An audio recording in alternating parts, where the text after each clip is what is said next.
This is Wretched Radio with Todd Friel. Now we're talking here. This is Wretched Radio. We live in an era of soft speech, delicate phrases to make sure that we don't offend anyone. And whilst you and I as Christians need to be wise as serpents, meaning we're not slithering snakes, but that we understand the culture that we live in, we don't ever want to even come close to adjusting our message.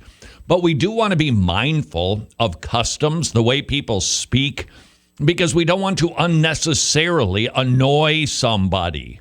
And so it is, we should be mindful that we live in a culture where using straightforward language to say somebody is wrong is not well received. Does that mean we should stop telling them they're wrong? No. Should we be smart about how we present it without watering it down? Yes. Yes, we should. Unfortunately, what we see so much these days is conversation that has become very socially acceptable, even in Christian circles, when the words should sometimes be more, well, dare I say, harsh?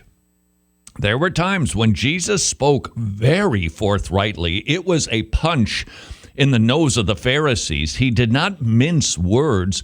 That was not always the way that he spoke. He is gentle. He is lowly. But there are times when some subjects require a straightforward word. And I've been pondering this more lately because of a presentation that I listened to from a guy I hadn't heard of before, Finney, I hope I say it right, Karuvila. He was preaching on the issue of life, and he was encouraging people to perhaps stop watering down the language. Let's call abortion what it is. It is a grotesque genocide.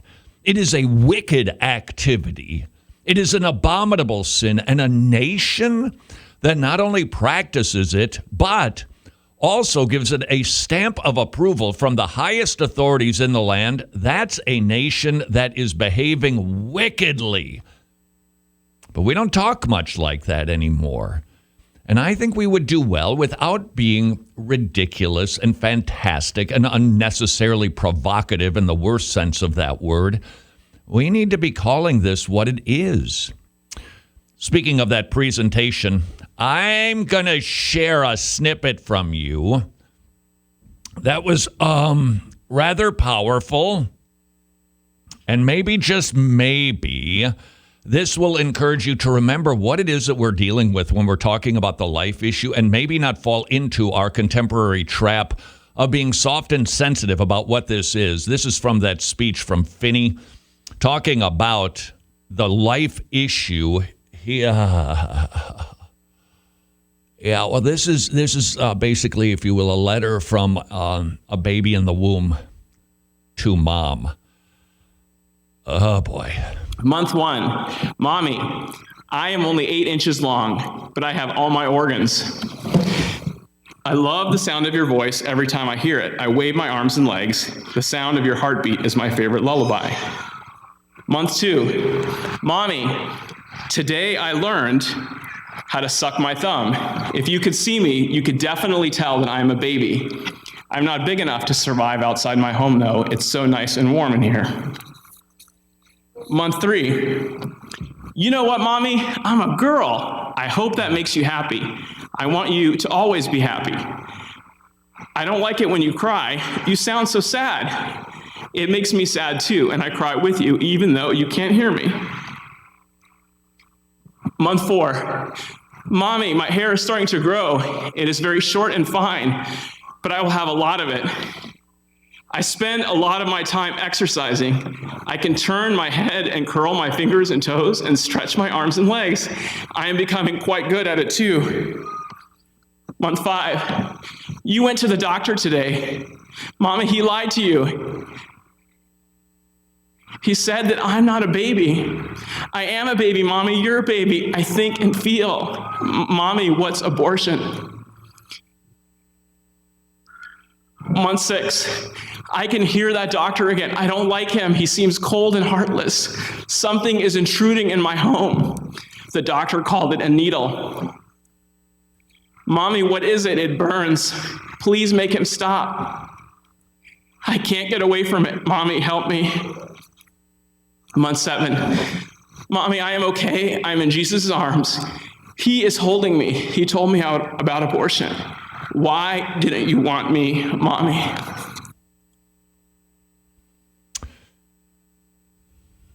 Perhaps a needed reminder. The subject of abortion can be sanitized by the name alone. This is the dismembering of a whole innocent human being in the womb of its mother. Maybe we all need to examine how we're speaking about this issue to remind the world of its wicked behavior. And might I suggest, too, that there are some times when we need to be talking a little bit more forthrightly about labeling a sin a sin. And so it is in the Southern Baptist Convention. They are going to be wrestling with the subject of role of women in the church. This was something that was resolved decades ago in the SBC with the conservative takeover. It was codified, I believe the year was 2000. The Baptist Faith and Message Statement, I think that's what it's called, where they articulated the office of elder is restricted to men only. But now, thanks to Saddleback Church, Rick Warren's mega center in Orange County, the issue is going to be debated. And it's going to be brought up almost certainly at the SBC convention in about a month. And if a conversation begins, if the leadership of the SBC says, well, then here's what we'll do. We'll just have a conversation. We're going to have a meeting. We're going to form a committee. Look out. SBC, you're in trouble. And maybe, just maybe, you need to be talking more like Owen Strachan, a Southern Baptist, who responded to this news by addressing the people who attend Saddleback Church. If you're in that church, run. Get out. It's not a church. It doesn't meet the basic bare minimum standard. It is being led sinfully in an ongoing, unrepentant, well, even brazen way. Get out. Okay, I think I know where he stands on that. That's the type of language in these situations that is almost required for the day while watching the line of not being acerbic and obnoxious. I do believe that there is a way to speak forcefully without crossing the line into the land of Jerkville. Jesus did it. Paul did it. We need to find that line because I think right now we're just way away from where we should be with any sort of addressing of issues in a firm biblical manner. By the way, you should know Al Mohler has spoken out on it. He has not been unclear on this subject. The Southern Baptist Convention must not be unclear, he said, about our theological convictions and the ground of our cooperation. We cannot afford to be. Attempts to deny the issue will not work. That is a fact. They're going to have to deal with it. He wrote another editorial. It might have been taken from his podcast. But he was talking about the start of a bad movement. It's just that little, okay, we're just going to have a conversation. No, that's not what happens. It just grows and it grows and it grows and it grows. And it's not just the SBC, by the way. Most Christian and Missionary Alliance leaders say qualified women should get pastor title too. CMA is an interesting evangelical, certainly orthodox denomination. There's some good brothers and sisters in the Christian and Missionary Alliance.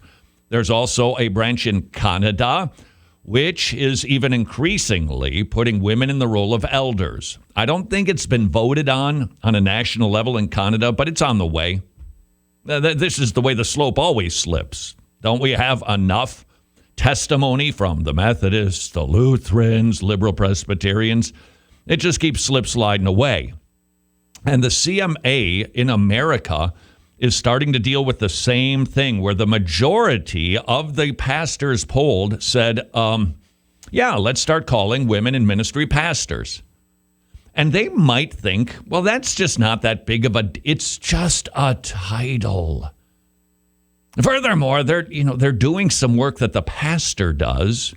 Form and function need to be considered here. If you're doing the work of a pastor, let's just say by preaching, then you're usurping the role of pastor. Well, doesn't that mean that women can't teach? Of course women can teach, as long as it's not usurping the role of pastor. And by giving the title, it gives entrance into the entire realm of duties of an elder of a church. This is just another way for liberalism to creep its way in. Might I encourage us all? Let's not fall in the opposite ditch that we appear to be flailing around in of soft speech. Let's not whiplash into becoming obnoxious with talking to and about people. We still do it in love, but we must be speaking the truth more. Lives depend on it.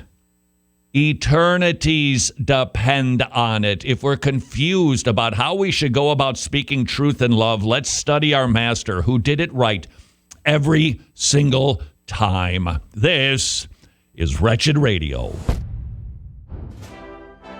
Good evening, my fellow totally depraved Americans.